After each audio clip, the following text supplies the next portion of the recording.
Le renard n'a pas perdu de temps à évaluer la situation.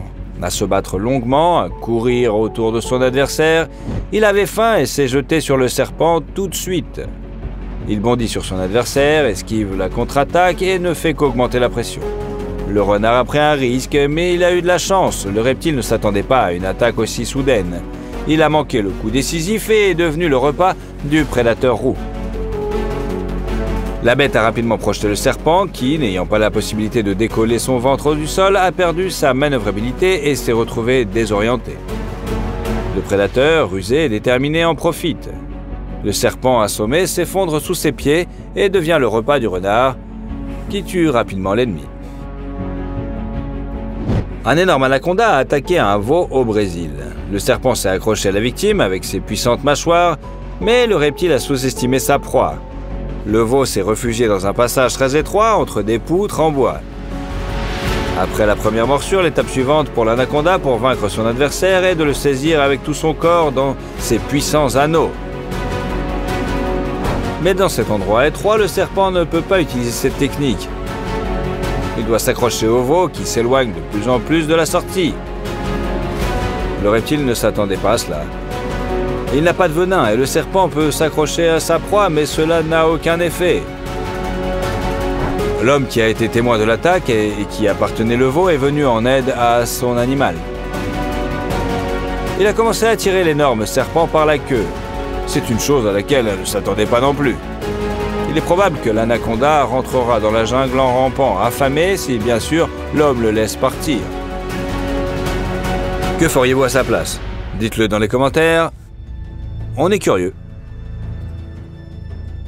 Quand un serpent perd un combat contre un prédateur, c'est au moins compréhensible, mais ici le reptile venimeux est humilié par une variété d'ongulés. Le fermier a été choqué lorsqu'il a remarqué que la vache mangeait calmement le serpent. Le reptile est probablement encore plus choqué, mais il ne peut rien faire. La vache a commencé par la queue. Le serpent n'a pas eu le temps de l'éteindre pour contre-attaquer et mordre avec ses dents venimeuses. Ici, un taureau est venu en aide à un congénère sur le dos duquel s'était glissé un serpent.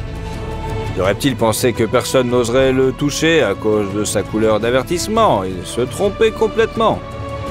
Le taureau a calmement attrapé l'ennemi avec ses lèvres et a mâché la tête du serpent avant qu'il ne puisse faire quoi que ce soit. Saisir la tête pour massacrer directement l'ennemi, ou mordre la queue pour paralyser l'ennemi et l'empêcher de se mordre lui-même. Quel est l'intérêt de toutes ces ruses? Le veau a tout simplement attrapé le serpent et a commencé à le mordre par le milieu du corps. Le reptile aurait pu essayer de se défendre, mais grâce à la rapidité de ses mâchoires, l'ongulé parvient à déjouer toutes les tentatives de contre-attaque du serpent. Le temps que le reptile comprenne ce qui se passe, sa colonne vertébrale est déjà brisée. Cet âne a attrapé le serpent et s'est immédiatement mis au travail. Il a secoué la tête, fait fonctionner ses mâchoires en même temps et en quelques secondes, il a tué le reptile venimeux. S'il avait atteint l'âne et l'avait mordu, la toxine aurait arrêté le cœur de l'ongulé en quelques minutes. Mais l'âne a réagi avec trop de détermination. Les serpents sont en effet incroyablement flexibles, mais il était impossible pour un reptile de tendre rapidement ses muscles dorsaux pour effectuer un lancer précis à partir d'une position aussi inconfortable. De plus, l'âne a assommé son adversaire par des mouvements brusques de la tête. Il a secoué, a contre-attaqué l'attaque. Et lorsque quelques secondes plus tard, les dents de l'herbivore atteignent la colonne vertébrale de l'ennemi et la broie, le serpent n'a tout simplement aucune chance. Les dents de l'âne sont émoussées et plates, mais ses mâchoires sont incroyablement fortes. Il a grignoté le serpent comme un bonbon à la gelée. Pourquoi les herbivores mangent-ils des serpents? C'est difficile à dire, mais apparemment cela arrive presque par accident. Un ongulé broute et découvre un reptile dans l'herbe. Un serpent venimeux peut l'attaquer et lui planter ses dents dans le nez. La réaction naturelle est de frapper, ce à quoi le serpent ne survivra pas. De plus, bien que ces animaux soient herbivores, ils peuvent diversifier leur menu avec de la nourriture animale et mangent régulièrement divers insectes, en plus de l'herbe. Il ne s'agit pas de cas uniques. Mais pour les serpents, bien sûr, c'est toujours une surprise. C'est sans doute pour cela qu'ils perdent. Ils hésitent à attaquer jusqu'à ce qu'il soit trop tard. Pourquoi, avec toute la variété de jouets, les chats domestiques préfèrent-ils toujours les boîtes? Voici la réponse. Il s'avère qu'une boîte peut jouer le rôle d'une véritable forteresse et contribuer à sauver les chatons d'un terrible danger. Un cobra s'est infiltré dans une habitation humaine. Il a repéré une chatte qui avait installé son nid dans une boîte où elle venait de donner naissance à des chatons. Les bébés n'ont pas encore ouvert les yeux et sont complètement désemparés. Le serpent les sent et veut les avaler, bien sûr. Mais dès que le cobra s'approche de la boîte, le chat lui oppose une riposte fulgurante. La femelle utilise les côtés comme des murs qui ralentissent l'avancée de l'ennemi. La chatte couvre les chatons de son corps et assène au cobra plusieurs coups rapides, puissants et assourdissants en pleine tête. Bien sûr, c'est un risque car le serpent venimeux peut mordre l'ennemi avec ses dents. La neurotoxine arrêterait alors le cœur du chat en quelques minutes. Mais cela n'arrive pas grâce à la vitesse de réaction du chat et à son adresse au tir. Après chaque coup, elle ramène sa patte, frappe de l'autre côté et empêche le serpent de ramper dans la boîte. Le cobra doit reculer. Qu'est-ce qui se trouve dans les pattes d'un mignon petit raton laveur? Un serpent venimeux. Le reptile ne s'attendait pas à un tel assaut de la part de son ennemi à fourrure. Il a essayé de se battre et de le mordre avec ses dents venimeuses, mais le raton laveur agile a vaincu le reptile en quelques secondes. On ne peut pas s'attendre à de telles prouesses de la part de ce petit homme duveteux. Le serpent a lui aussi été choqué, mais il s'est avéré que les pattes, qui sont parfaites pour tenir les fruits, sont également capables d'attraper le serpent, d'esquiver ses contre-attaques et d'étrangler le reptile.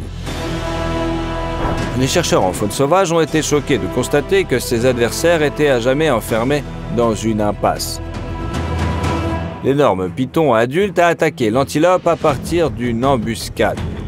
Sa tactique est simple, soit il s'approche furtivement de sa proie, soit il lui tend une embuscade pour l'attaquer par surprise.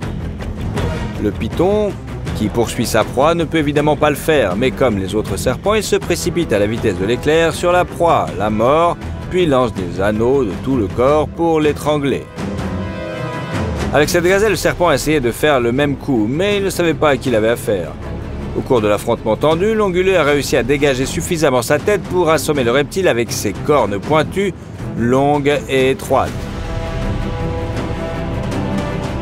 Sous le poids du python, la gazelle s'effondre au sol, mais lorsque le serpent tente d'avaler son adversaire, l'ongulé sursaute et donne un coup de poing dans la tête du serpent avec ses deux cornes. Sous l'effet de l'étreinte des anneaux du python, la gazelle subit des dommages critiques au niveau de ses organes internes. Des côtes brisées ont fait éclater le cœur et les poumons, si bien qu'il est difficile de qualifier ce résultat de victoire sans équivoque. Cependant, la gazelle n'est pas non plus devenue le repas du python.